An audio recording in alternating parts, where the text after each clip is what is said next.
Good afternoon, everyone. Andy Jacob here with the DotCom Magazine Entrepreneur Spotlight Series. I've been waiting for this show for a number of weeks. I've been able to book Mr. George Dunn. And George is the founder and CEO of CRE8 Inc.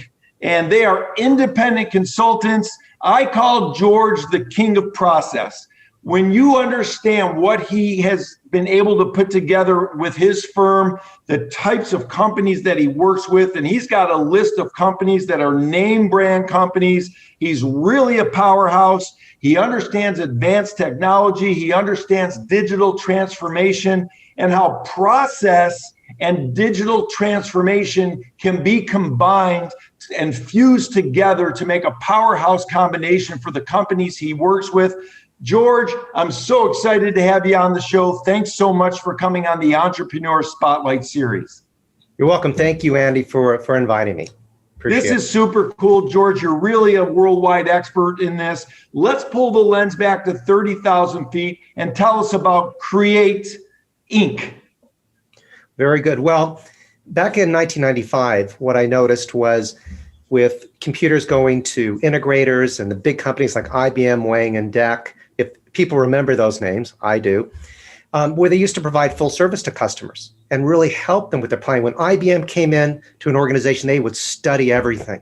And, Wang and DEC, these are great companies. And what I noticed back then is that with moving towards integrators and the big companies, getting out of the way, basically, that there was nobody in the front seat with the client to help them. And so where George would come in for free, I'm not free anymore, but and help them and do studies and talk to them, that person wasn't there. And then obviously as we hit 2008, 2009, the situation got worse for companies as they had to tighten their belts. A lot of the people did business analysis, people that did strategic planning, and also people that were a little bit older with the organization, had a lot of that knowledge. They ended up leaving, they retired. So what we found over the years is that the need for process improvement, really looking at the process and saying, is there a better way? And what's the value of technology? That those are very important propositions for organizations. And we get knocks on the door all the time, companies saying, can you give us a hand? I love it so much. And obviously you have this certain lens that you look at businesses through. You really believe that there's a huge opportunity for CEOs to sort of start thinking about transforming their companies through process and really advanced technology. So maybe you could talk about that a little bit, because it looks to me, based on what you've told me prior to the interview, that there's a huge opportunity for CEOs right now. Yeah, and we're fortunate that we're a unique consulting company. We're a boutique firm, but we're all from the large, big consulting companies. So we charge half the rates and give them twice the value.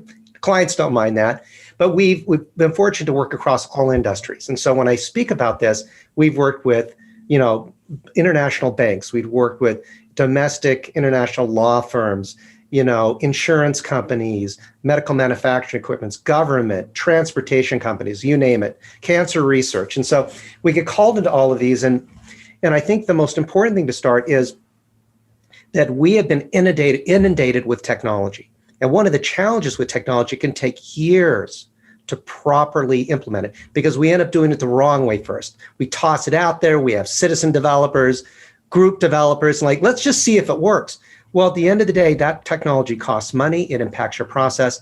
So what we find, if we can take a step back, Andy, and look at the process, and one of the things just to share with you we've been doing, just a takeaway for our viewers, is process inventories. So we're going into organizations, starting with the enterprise. We talk to the chiefs. We get into each department. We go to the work groups, and we ask them, what are your top 6 to 10 processes? And we do an FTE allocation. What's the labor cost? How's that process work in terms of quality, efficiency, customer service, liability to the organization? So we have a 15-point checklist we go through. We score it all. And coming out of that, we have 2 things. One is for the CTO, if we're looking at a specific technology, what's the roadmap? Or most importantly, combination of technologies. But for the CEO, what blows them away is they get for the first time a process level cost of what's happening in the organization. And when we do the roll-up, combining, all the FTE counts, we get back to HR, we're usually within 5%. So, because typically CEOs can see what's my cost per department or group, but they cannot look under the hood and say, what's my cost for my individual processes and how do they all chain together into enterprise-wide or cross-functional processes? So there's a lot of value of that. And then we look at the process before the technology, and I can talk a little bit about some things we look at there if you'd like. George, that's really unbelievable. You help organizations plan for process improvement, workflow, ECM, paperless technologies. You do information governance and complex computer systems, of course, and changing the entire system or the replacement of the complex systems. So when we think about the types of companies that reach out to you, George, who's reaching out to George Dunn and saying, hey, George, I need some powerful assistance. What can you do to help me out? Right. Well, typically on the process side, there's an organizational problem. And unfortunately, it's gotten to a point that it's a real problem. It could be a letter from the regulators. It could be a union issue. It could be the people are having heart attacks in the organization because they're working so hard. And especially with things like the pandemic, Andy, it's put a lot of stress on people. Dogs are barking, kids are at home. They're not able to talk face to face to people. Now, Zoom and all that's really great and WebEx, but so there's stress on them, especially when we hit peak times. And so a lot of this is there's an organizational problem. Is there a better way to work? Do we need to get something ready? And we then react very quickly on that side.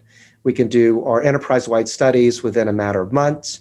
We can focus on a specific process, map it out, and we use a variety of process improvement methods, Lean, Six Sigma, BPM. And we've actually simplified them into the secret method. I can tell you about that. On the technology side, Andy, CTOs are looking at this technology and saying, you know what, I'm tired of try and buy.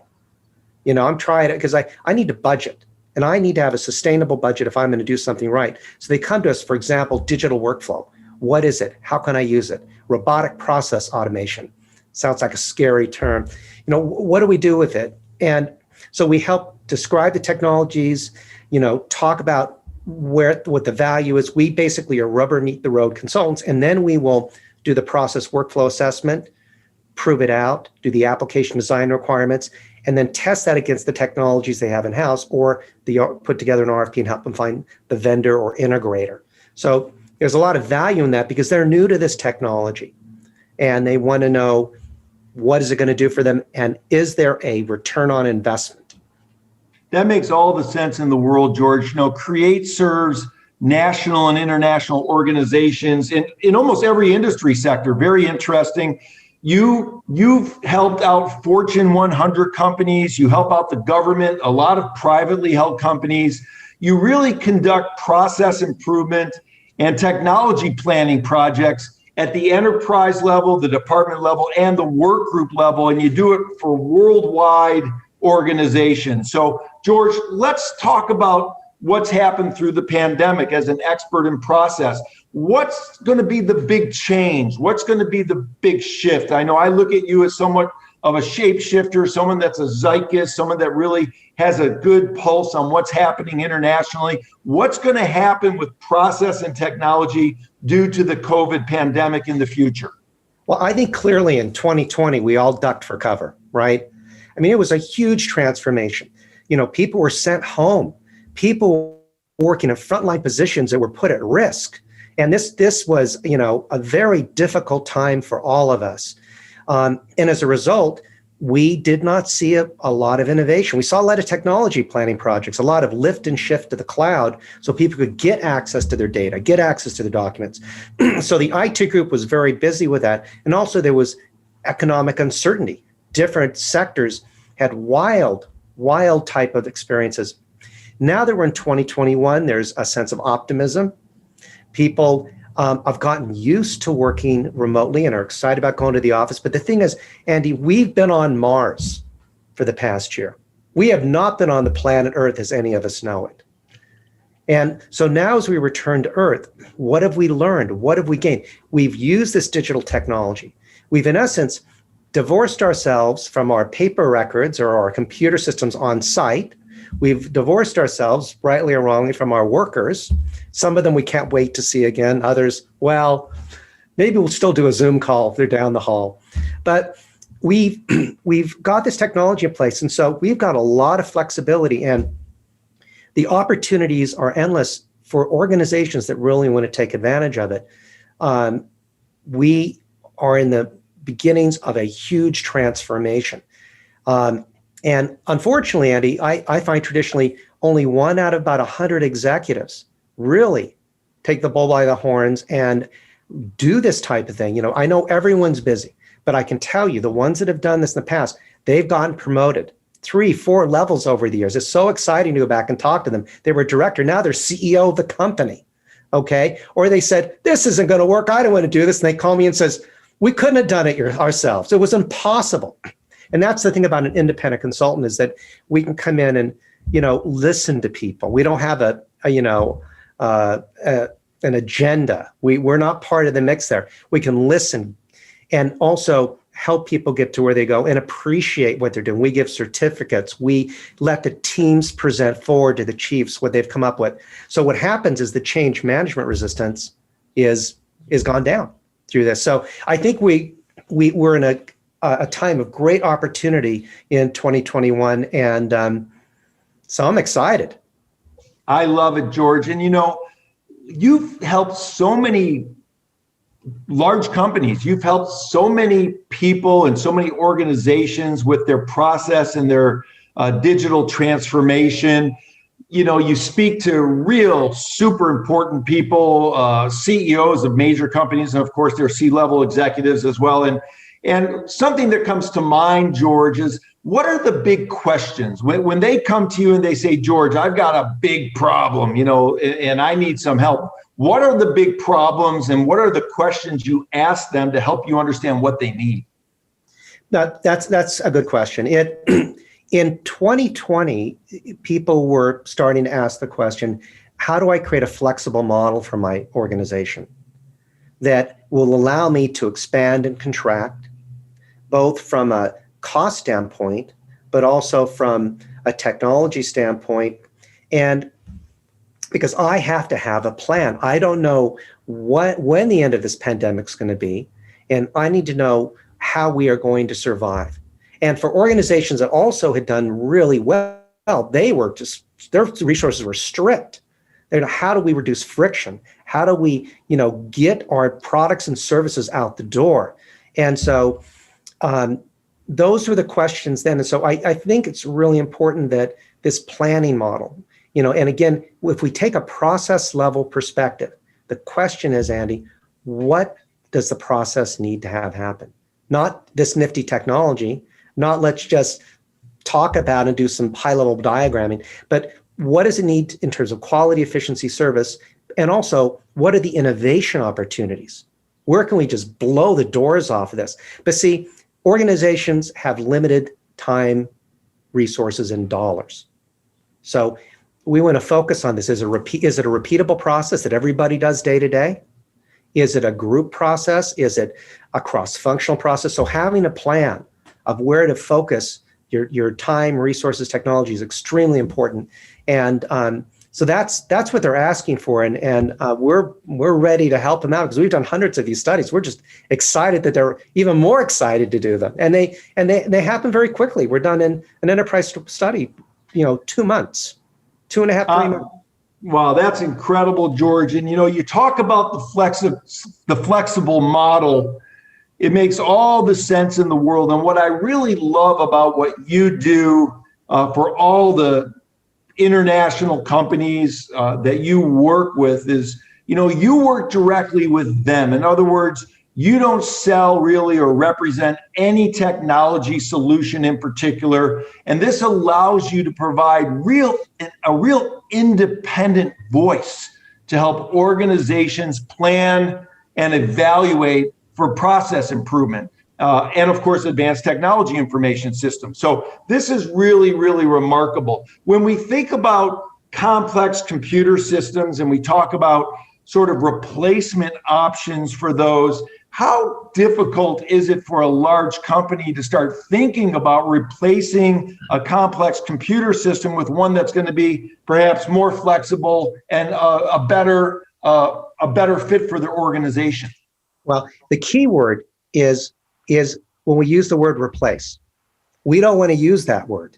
We do not want to replace an existing computer system. There's the old story, the organization spent $5 million on a new computer system. Then they spent $5 million to make it work like the old computer system when the old computer system didn't work.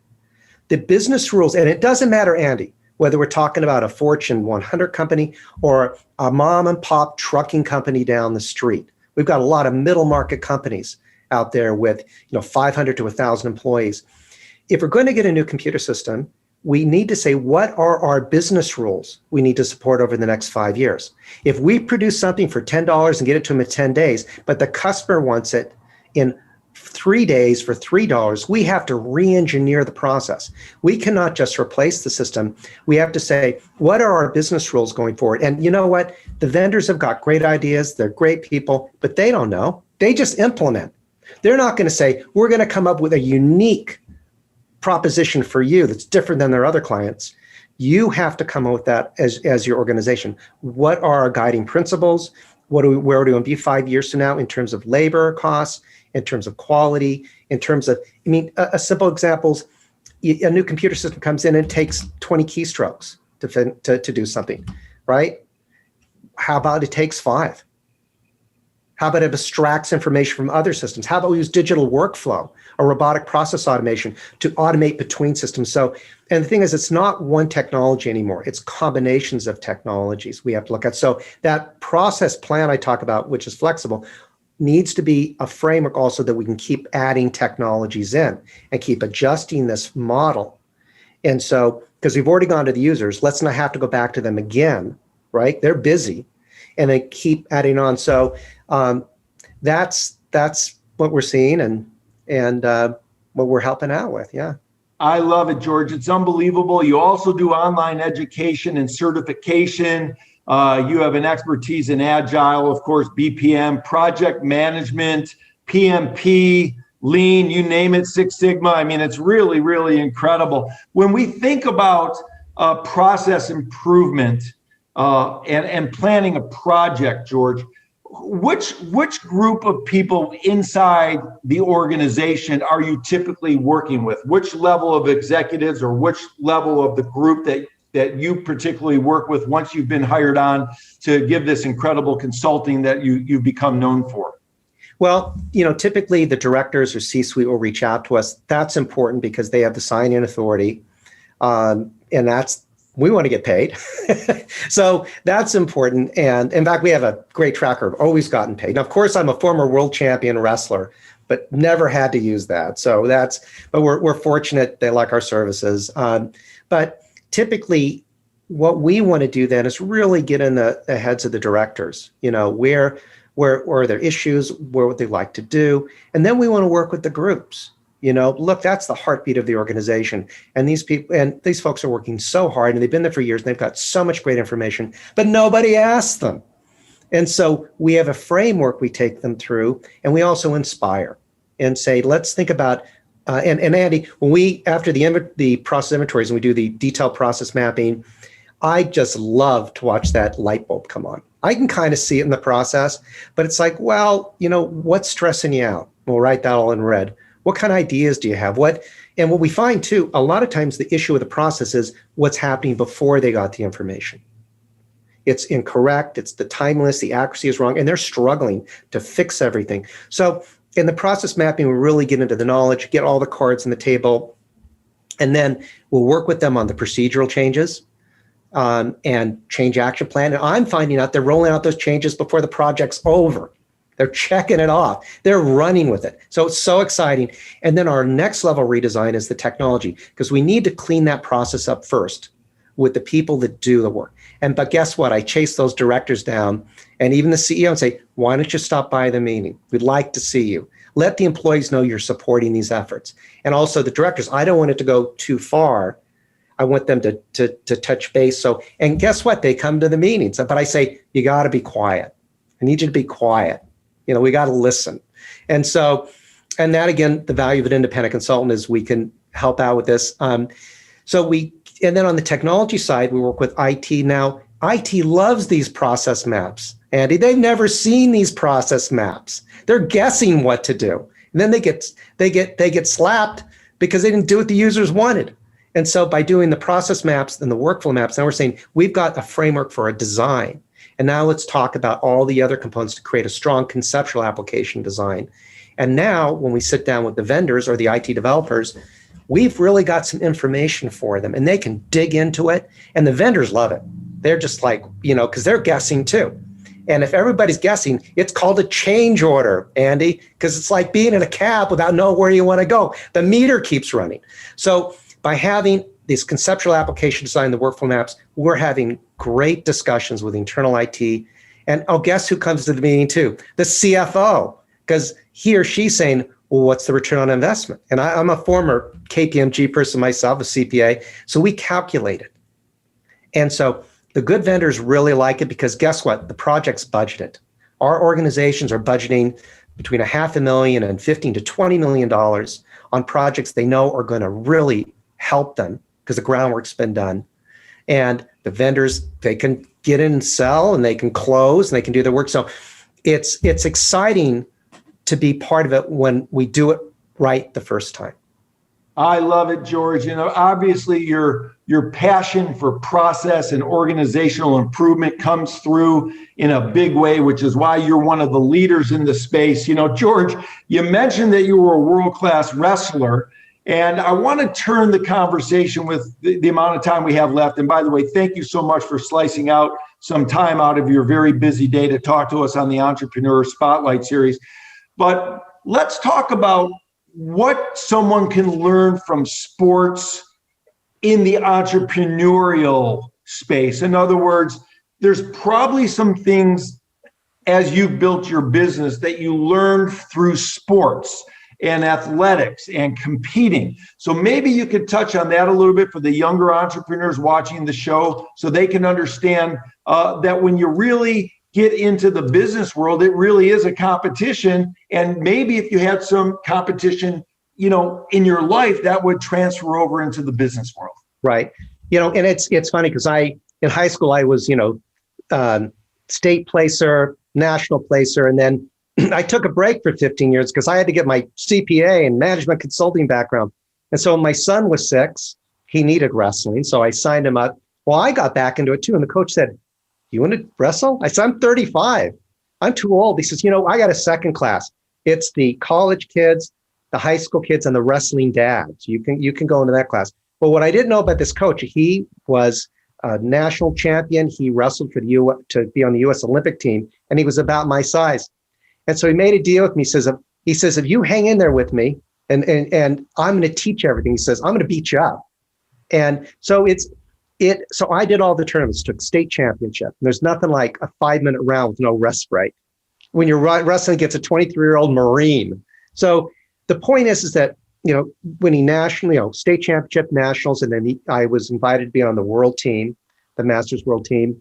The number one thing is to give us a fresh mind the next day. We really, exercise is so important, but when you're having to learn something else with all the different moves and wrestling's like a chess game, except if you don't do it right, you get whacked in the head. So, so learning how to do something, preparing, having a coach and hearing that coach's voice.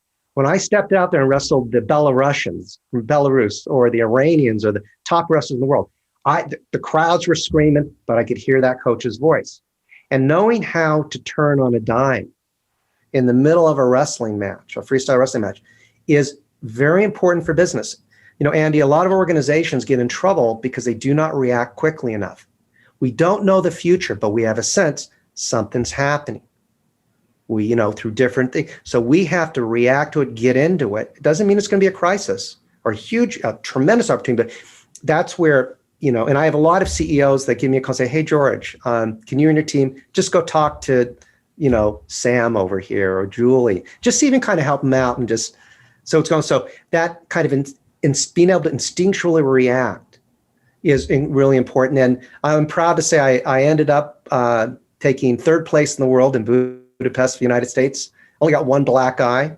And so it was quite a journey. Then I retired. I figured I did my 15 years and went on and got into singing. So it was a little less dangerous, but those are the things I learned. I think it's important for people to have very challenging extracurricular activities because it all comes back in the mix. I love it, George. And so we can add world champion wrestler, wrestling dad to the list of things you do. You're a singer, you're a dancer, you're known online, you're a YouTube sensation as well. George, I want to just thank you so much for coming on the show today. You know, when you have someone like yourself that's a leader in the field of process combined with advanced technology and digital transformation, it's very interesting. You've worked with some of the leading companies in the world, and I know that we can't really mention who they are, but for those people that want someone to come in and assist and help and make sure that the ROI gets met and that they get the leading expert, George is really one of the people that you want to speak with regard to that. He's dynamic. He really gets it done. He's got the great background and experience and the chops. He's been at it for a number of years. He started with some other consulting firms and then started his own burgeoning firm. It's absolutely amazing. George, I want to thank you so much for coming on the Entrepreneur Spotlight series today. I mean, this has been something I've been waiting for, and you're absolutely a true delight. Thanks, Andy. Appreciate the opportunity, and thanks again. Thanks for letting me share.